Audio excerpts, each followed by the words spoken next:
our relations were really very, very disturbed for reasons I think all of you know.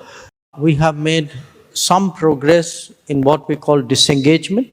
There are very large number of Chinese troops deployed along the line of actual control who were not there before 2020.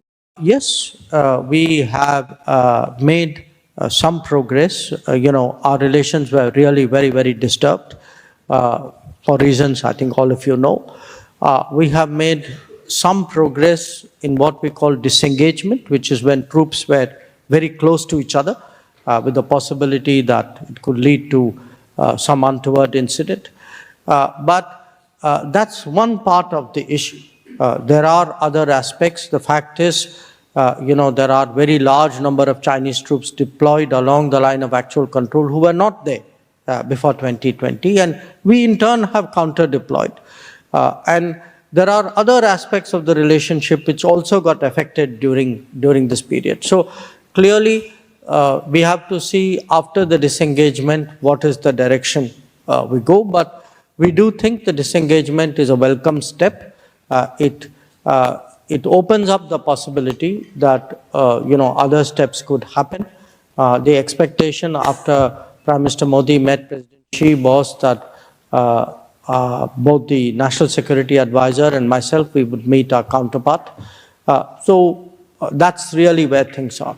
What does it mean for the Quad? Look, the Quad, I would say, has a bigger purpose.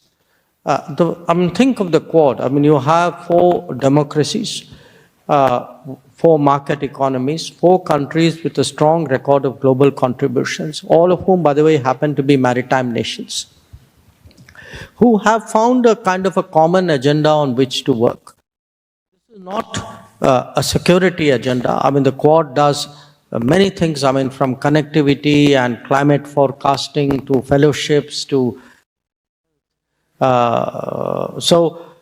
are a whole sort of set of activities out here, and in a way you can say, because it relates to your final observation, look, the kind of expectations that the world had from the United States in the 40s and 50s and 60s, they are not realistic anymore. In the United States, irrespective of what happens in the election, the fact is the United States will, its own global contributions, relatively speaking, are going to be less. Now, there will be a deficit. So we have to ask ourselves, do we leave the deficit unaddressed? Is it addressed by somebody with a very different vision of the global order? Or do those who have a sort of a common interest and a common vision actually come together?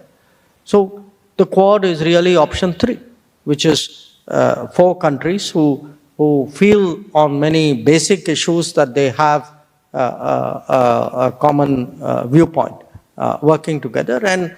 But there is, no question that, just the numbers tell you, if you look at, what were the top 10 economies of the world 50 years ago, 30 years ago, 20 years ago, you can see there's a shift from the West. And I think Australian foreign policy has also made those adjustments. And part of our own relationship today with Australia is, we also, for us, many years ago, we started with something called Look East. This was during Narasimha Rao ji's time.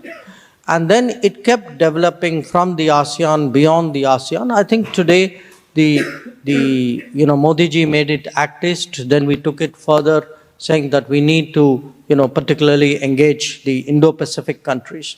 So my sense is India is looking much more towards the Pacific. More than half our trade, by the way, is actually done east of India. Australia is looking much more towards Asia and the Indo-Pacific, and I think that is one of the reasons today why our relationship is so much stronger.